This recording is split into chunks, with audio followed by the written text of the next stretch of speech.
Okay इस video में हम टैक्स केस फॉर्मेटिंग देखेंगे। यानी अगर आपके पास लोअर केस में टैक्स लिखा हुआ है या अपर केस में लिखा हुआ है तो उसको आप दूसरे फॉर्मेट में यानी उसका केस किस तरह चेंज करेंगे, उसकी फॉर्मेटिंग कैसे करेंगे।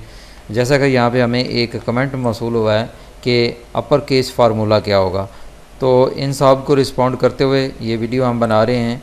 तो यहाँ पे देखें हमारे पास यहाँ पे लिखा हुआ है कन्वर्ट टू अपर केस। ये हमारे पास स्मॉल लेटर्स लिखे हुए हैं यानी लोअर केस में लिखा हुआ है, तो इसको मैंने अपर केस में कन्वर्ट करना है यानी कैपिटल लेटर्स में कन्वर्ट करना है, जैसा कि ये नीचे लिखा हुआ है।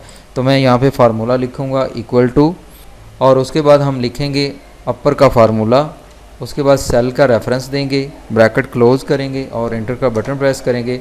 तो देखें ये वाला जो टेक्स्ट ऊपर लिखा हुआ था ये अपर केस में यानी कैपिटल लेटर्स में कन्वर्ट हो चुका है। इसी तरह हमारे पास ये अपर केस में लिखा हुआ है, इसको हमने लोअर केस में करना है यानी इस तरह स्मॉल लेटर्स में कन्वर्ट करना है। तो मैं यहाँ पे फार्मूला लिखूँगा इक्वल टू लोअर, यानी लोअर केस का फार्मूला होता है लोअर, और सेल का रेफरेंस, ब्रैकेट क्लोज और एंटर का बटन प्रेस किया तो ये लोअर केस में कन्वर्ट हो गया, जो कि हमारे पास ऑलरेडी कैपिटल लेटर्स में लिखा हुआ है। अब हमारे पास यहाँ पे थर्ड जो ऑप्शन है इसमें देखें कुछ कैपिटल लेटर्स हैं, कुछ स्मॉल लेटर्स हैं, तो इसको हम प्रॉपर करना चाहते हैं। तो इसके लिए हमारे पास फार्मूला है इक्वल टू प्रॉपर का फार्मूला होता है।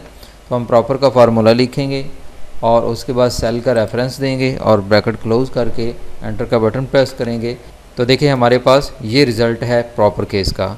ओके, तो हमने अपर, लोअर और प्रॉपर केस फार्मूलाज़ को यहाँ पे सॉल्व कर लिया है। Thank you so much for watching. अल्लाह हाफिज़।